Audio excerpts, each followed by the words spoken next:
जनता party की press conference है कि जो हिंदू समाज पे अत्याचार हो रहे हैं बांग्लादेश में, हम उसको कंडेम करते हैं।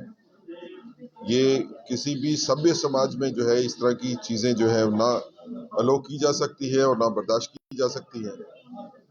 लेकिन इसके साथ हम इसके बारे में भी चिंतित हैं कि जम्मू कश्मीर की पॉलिटिकल पार्टीज जब ह्यूमन राइट्स की वायलेशन की बात आती है खाड़ी में, तो सब इकट्ठे होकर आवाज उठाते हैं।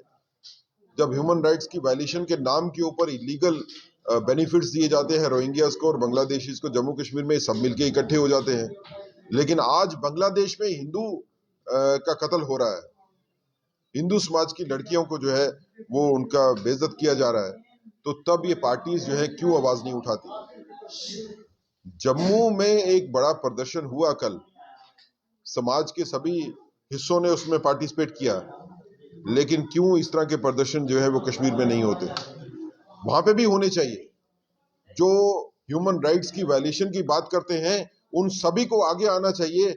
जो बांग्लादेश में हिंदू समाज के साथ जो है ह्यूमन राइट वायलेशन हो रही है उसको कंडेम करने में भी सेलेक्टिव कंडेम करना ह्यूमन राइट्स को, ये बर्दाश्त किसी भी डेमोक्रेटिक सेटअप में नहीं होता है, किसी सभ्य समाज में भी नहीं होता है। तो इन पार्टीज को भी सामने आना चाहिए, इनकी निंदा करनी चाहिए जो बांग्लादेश में हालात बने हुए।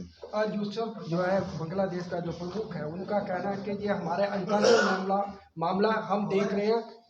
हिंदुओं के ऊपर अत्याचार जो है एक मीडिया प्रोसेस, मतलब मीडिया के जरिए इसको बढ़ा चढ़ा के किया जा रहा है। देखिए, हमारे इंटरनल मामले में भारत दखल ना दे, ये एक उनका बयान आया है। जब अगर उनका इंटरनल मामला है तो जो इलीगल बांग्लादेशी जम्मू कश्मीर और भारत के बाकी हिस्सों में रह रहे हैं उनको क्यों वापस लेके नहीं जाते? तब आपका इंटरनल मसला नहीं रहता। 1971 में भी यही हुआ था, जब बांग्लादेश में आंतरिक हालात इस तरह से पैदा किए गए कि एक बड़ी पॉपुलेशन जो है वो बॉर्डर क्रॉस करके इंडिया में आ गई। आज के हालात ऐसे नहीं है। हिंदू समाज की अगर आप इस तरह से प्रताड़ना करोगे बांग्लादेश में, तो वो हिंदू समाज के लोग जो है वो भारत में आएंगे, और भारत में जब वो आएंगे फिर युद्ध के हालात बनेंगे। भारत चिंतित है इस चीज के लिए कि आपके अगर ह्यूमन राइट्स की वायलेशन करते हो तो ह्यूमन राइट की वायलेशन के लिए पूरी की पूरी वर्ल्ड जो है वो इकट्ठी होती है।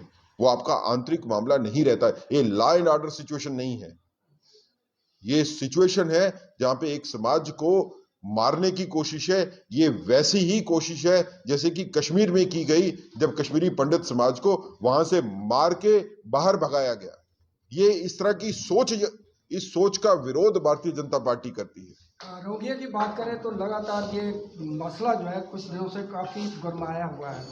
रोहिंग्या जब आए थे, हजारों किलोमीटर से जहाँ पर बसे हैं, उस समय जो इंटेलिजेंसी थी, जहाँ होम मिनिस्ट्री थी, उसने कोई संज्ञान नहीं लिया और जहाँ पे आके कैसे बच गए, इसके बारे में क्या कहेंगे? देखिए, हमारा तो कहना है भारतीय जनता पार्टी का कि जो लोग रिस्पॉन्सिबल हैं रोहिंग्यास को और बांग्लादेशीज को जम्मू में बसाने के लिए, जो लोग रिस्पॉन्सिबल है, जो इनको लेके आए, जो लोग रिस्पॉन्सिबल हैं जिन्होंने इनको फैसिलिटीज दी, और जो लोग रिस्पॉन्सिबल हैं आज जो इनकी शादियां कर रहे हैं इनकी बेटियों के साथ और अपने घरों में नौकरियां दे रहे हैं, और जो रिस्पॉन्सिबल हैं जिन्होंने इनको म्यूनसिपैलिटी में भी काम दिए और बाकी जगह पे भी काम दिए, जो रिस्पॉन्सिबल है जिन्होंने आधार कार्ड इनको दिए और जिन्होंने इनसे वोट डलवाए, उन सभी के बारे में जो है सीबीआई इंक्वायरी होनी चाहिए, इन्वेस्टिगेशन होनी चाहिए। सभी को जो है वो उनके खिलाफ जो है मुकदमे चलने चाहिए। रिस्पॉन्सिबल जो है उसको सजा होनी ही चाहिए। ये तो गृह मंत्रालय का काम है।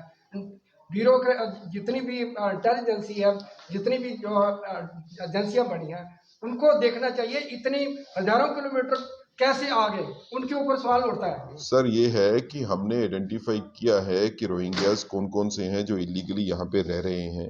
इनको उठा के जो है वो ट्रांजिट कैंप में भी रखा था ताकि इनको डिपोर्ट किया जा सके।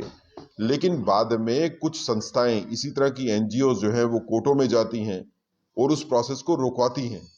तो इसके बारे में भी एक इन्वेस्टिगेशन करेंगे, तभी पता चलेगा कि कौन कौन सी संस्थाएं हैं और इनको पैसा कहां से आता है। क्या इनका पैसा जो है वो जम्मू कश्मीर से आ रहा है, जम्मू कश्मीर से बाहर से आ रहा है, कंट्री के बाहर से आ रहा है? क्योंकि ऐसे तो तथ्य सामने आए हैं कि इनका पैसा जो है वो कंट्री से बाहर से आता है। राष्ट्र विरोधी ताकतें जो है इन एनजीओ को पाल रही हैं, जो आके रोहिंग्यास को और बांग्लादेशीज को जम्मू कश्मीर में फंसाते हैं। आपकी सरकार है, एलजी आपका है, होम मिनिस्ट्री आपके पास है, उनको आइडेंटिफाई करके सलाखों के पीछे क्यों नहीं डालते? देखें, भारतीय जनता पार्टी तो ये डिमांड कर ही रही है एलजी साहब से कि आप एक सीबीआई की इन्वेस्टिगेशन करवाइए, इसमें एफआईआर लगवा के। भारतीय जनता पार्टी ही सजग है। रोहिंग्यास के खिलाफ मुद्दा जो है वो भारतीय जनता पार्टी ने ही उठाया था। पब्लिक इंटरेस्ट लिटिगेशन भी भारतीय जनता पार्टी के कार्यकर्ता ने ही की थी, जिसके बाद ये आइडेंटिफिकेशन हुई थी। उससे पहले तो कोई इनको पूछता भी नहीं था। जी बच्चे, आपका कुछ